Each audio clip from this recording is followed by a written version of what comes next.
It's really my pleasure to be with you this morning, and I would like to congratulate the team that did the research and the outcome. I think it's very informative, is apt, and from the participation, I see our senator who's just given a very, very illustrative exposition on citizen participation.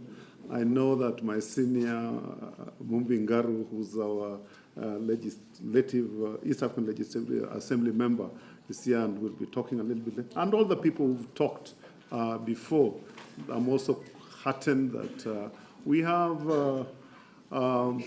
they used to be called future leaders, but students are now the current leaders.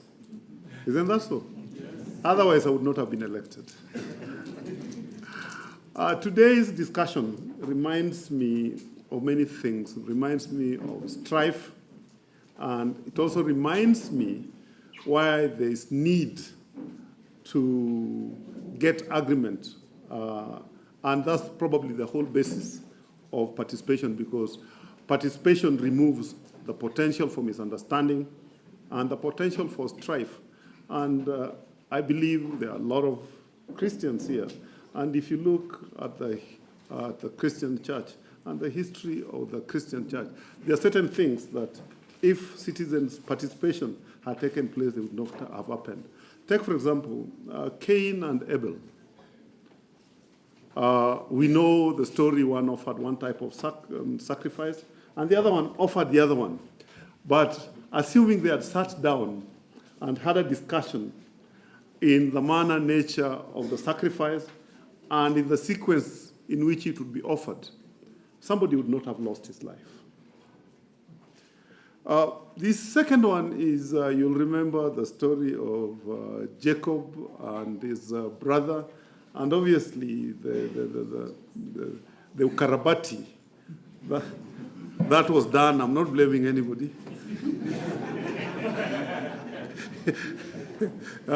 Our mothers love us, but sometimes there's gradients in the level of their love. And suppose in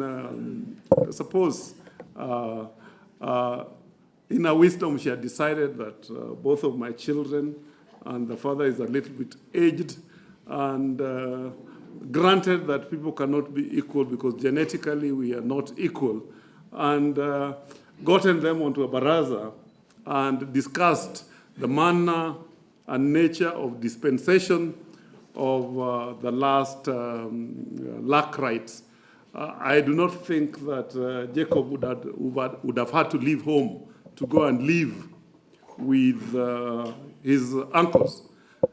And for the 7 years that he looked after cows, they ended up being given the wrong girl. If at all there was a discussion in the nature that it is the eldest girl who must be married first, I think it would have been understood, because I come from a society where such discussions take place. And last but not least, Joseph and his brothers, whatever happened, if there had been a discussion, then there would have been no need for Joseph to, later on, obviously, one would say that it was a divine plan. But I'm just trying to demonstrate that if there's participation, which is what we are discussing today, then to a large extent we'll avoid a lot of strife.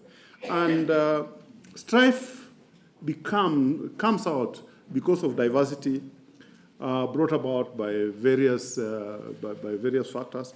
There's genetic diversity that makes sure that we are not equal. There is no ethnic diversity. I'm quite sensitive to this because I'm probably one of the few governors in whose county there are 42 ethnic groups which are heterogeneous rather than one ethnic group.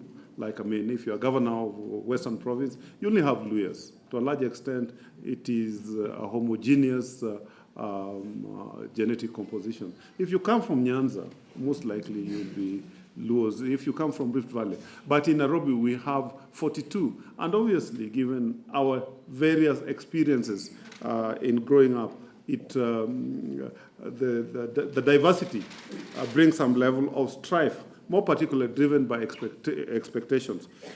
We have racial, diversities. My friend, Mr. Dauda here, even though he speaks Luo, but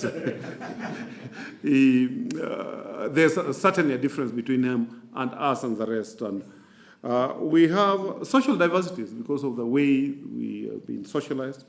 We have spiritual diversities because of the various religions, Christians, Muslims,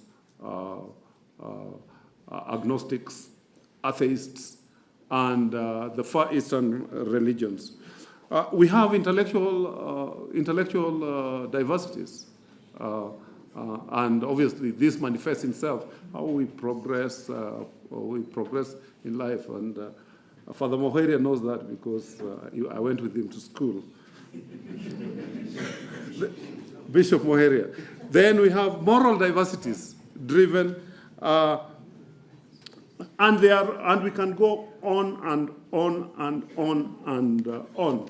And even as we speak of devolution, devolution is not totally new because we know that between 1895 and 1963, when we got independence, we had two parties. We had KADU, we had KANU. We know that KADU stood for Majimboism, which was today devolved system.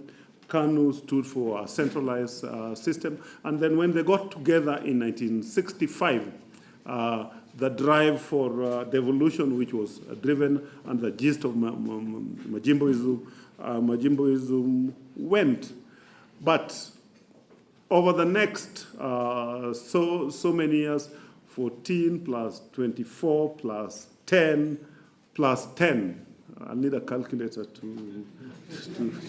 to calculate that. We went through a centralized system until we got, we passed devolution in the Constitution in 2010. And why was there so much drive for devolution? I think because Kenyans got tired by development being dished out or dispensed out in the manner that the central government liked. And you'll recall that was the time when for you to get a school to be built, you had to say, Mwetukufu Rais. I'm glad Uhuru said he doesn't want to be called Mwetukufu. You're farmer number one, you're Malimu number one, you're Daktari number one.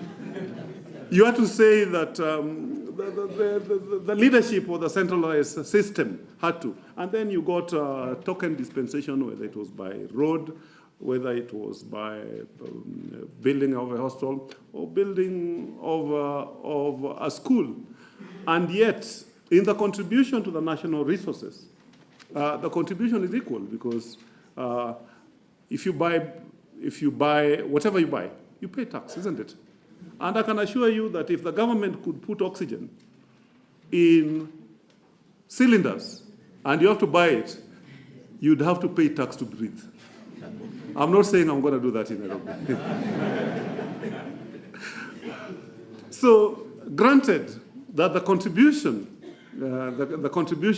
towards national resources is equal and all Kenyans participate equally, but over a period of years, the dispensing of resources to give development was in a manner that was not fair, and wananchi did not get really what they deserved. So the whole gist of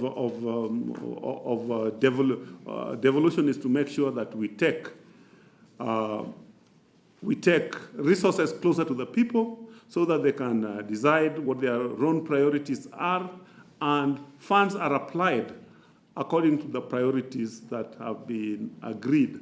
I'm not saying that citizen participation, and this provided for in our Constitution, in the PFMA Act, it is very, very clear that in the budgeting process, in the county planning process, in the urban areas or the city planning process, it is important that people come together and decide what the priorities are.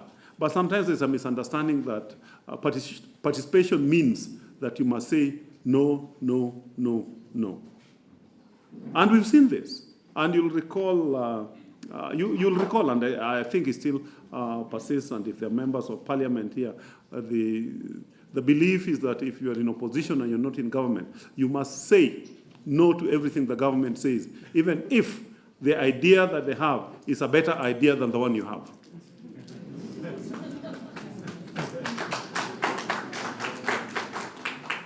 But even in our own processes, when we are discussing issues, we are discussing ideas, it doesn't mean that you have to say you have to say no to everything that has been brought forward. Like, I mean, obviously, you all know that in the last few weeks I've been facing lots of criticism for saying that I'm going to work with the government. And good ideas which need to be implemented, I will. But the ones which are not, I'll say as much. I'm not going to oppose or not take government ideas to be implemented because I'm in COD. I'm in COD and I'm in ODM, and I'm going to stay in ODM. But I will work with the government, because the reason why Nairobi people, and all of you Nairobi people chose me, is to ensure that I bring development closer to you. And this is even enshrined in law. Chapter 189 of the Constitution clearly defines how the government, the county governments will work with the central government. And also in Urban Areas and Cities Act, Chapter 6, 1 to 5, and more particularly 5, which says that Nairobi being the capital city, which is the seat of central government, which is also the seat of United Nations and UNEP, which is also the seat of most multinational companies, and that's the reason why 60% of the gross domestic product is in Nairobi, must sit down with the government and sign an agreement. And in this context, the president is my subject.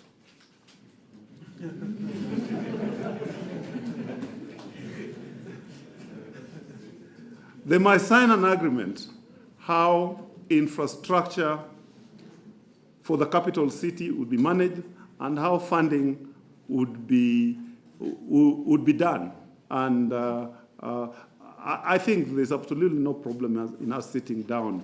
It doesn't mean that I have left my party, ODM, and gone to Jubilee or TNA. Fulfilling the mandate that the people of Nairobi gave me, and I'm sure that I'll be judged by the results at the end.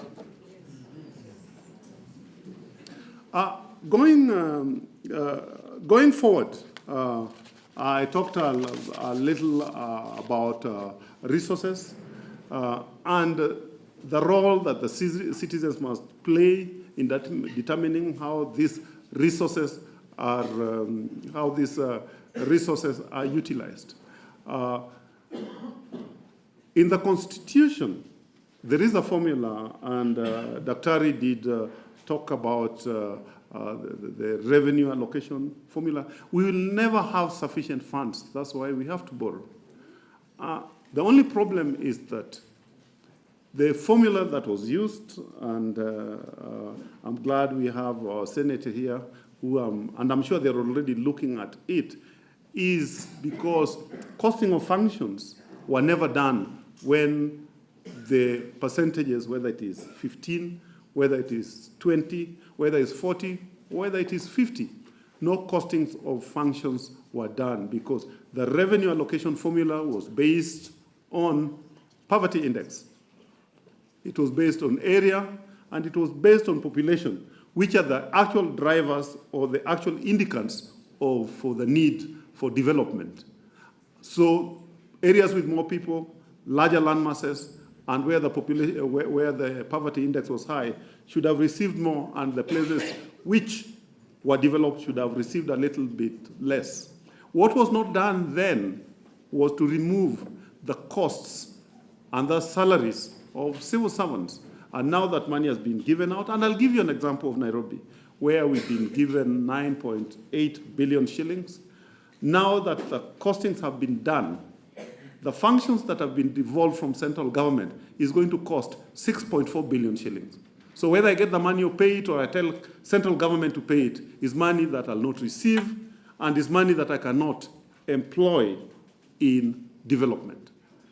Then the balance, which is 3.5 billion shillings, there were ongoing projects that the government had, which obviously must be completed in the devolved functions. So part of that money will go. And even in the budgeting process, there were development programs which were planned in central government, and it will take part of that money. So it's unlikely. The truth is, we've received 9.8 billion shillings on paper, but probably nothing is going to come to the ground for development. But I'm not going to sit back and say that because no money is coming, there'll be no development. We must just retrace our history. Where have we come from? Where do we want to go? And why did you choose your leaders? And we must get together and sit and reason and say, how are we going to manage this? We've inherited a debt of 52 billion shillings. But if you trace the history of this debt was created between 1992 and 2012, in a period of 20 years. Before 1992, Nairobi was always in surplus. And this debt arose when the old city council was put under statutory management, But if you go back between 1963 and 1992, when we 1963 when we got independence, and 1992 when Nairobi was put under commission, we always ran surpluses. And in 1968, the City Council of Nairobi lent the government of Botswana money.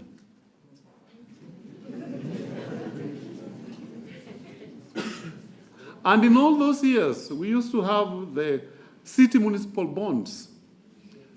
Nairobi City Council then used to lend the government of money, and I'm sure Kiambu as well. How many people are from Kiambu? Kiambu used to be one of the richest county councils.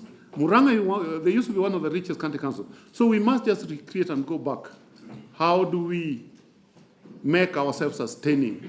Because whether we cry tears, water, or blood, there'll never be sufficient money coming from government. So we must come up with more innovative ways of getting money, obviously applying prudent measures, making sure that good governance reigns, ensuring that the services that are required are not rigged with plunder and corruption, so that whatever money we create will go into services. And those are some of the things that we're planning on doing.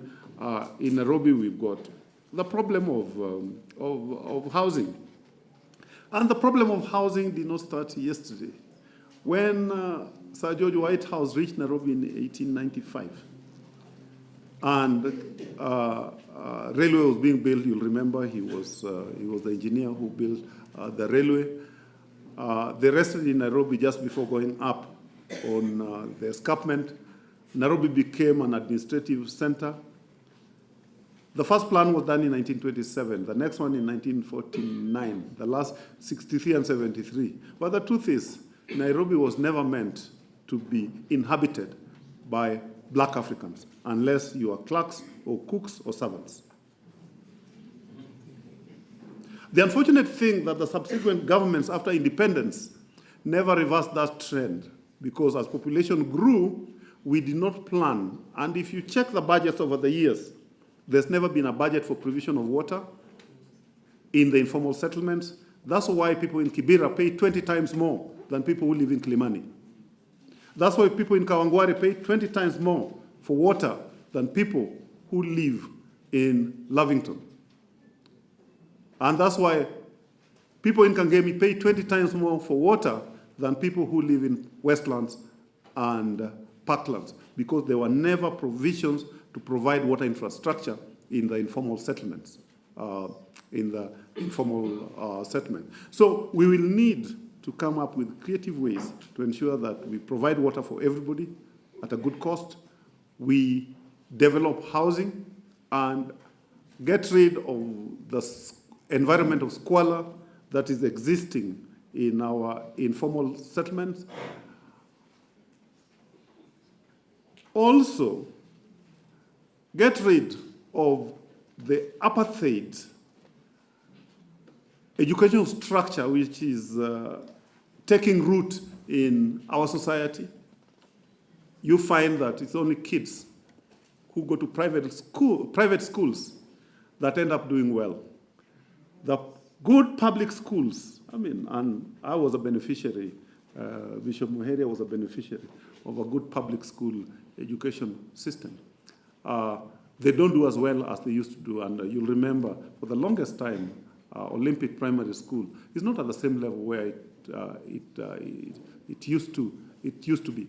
But this will require the equalization factor will be ensuring that we have sufficient funds for investment. Basically, what I'm saying is that we will need to invest in people's participation to make sure that the various diversities that cause strife are recognized, understanding reached on how they'll be managed, and resources applied appropriately as agreed by citizens to make sure that these inequalities or differences are ironed out. Last but not least, I would like to say that civil society plays a major role, because they are the custodians, they are the people who recognize the diversities or the inequalities and bring us back to our senses that probably something needs to be done. So I believe they've got a greater role to play. And last but not least is, let's all turn up, because when we talk about citizen participation, people need to go out and give ideas. When we were doing our budgets, despite a population, Nairobi having a population of 5 million during the day and 4 million at night, we hardly had 70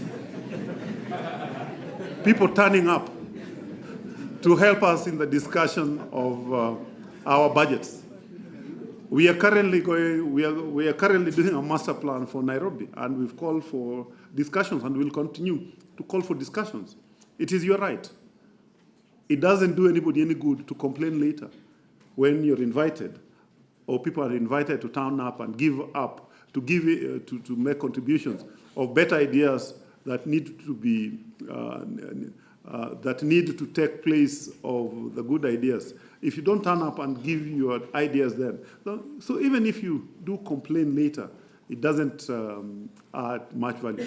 But I believe, and I see that the drafters of the new constitution, who repeated the role of citizen participation over and over and over and over again, must be complemented, because it is through implementation of what has been recommended in the Constitution that a lot of the strife that we see in our cities, more particularly in Nairobi, where diversity abounds, that we will limit or remove these conflicts. I'll be available for questions. I ended up not reading for the speech that I had made because as I looked at the audience, I thought that the diversity within the audience needed to be brought out as a cause of conflict. Thank you very much.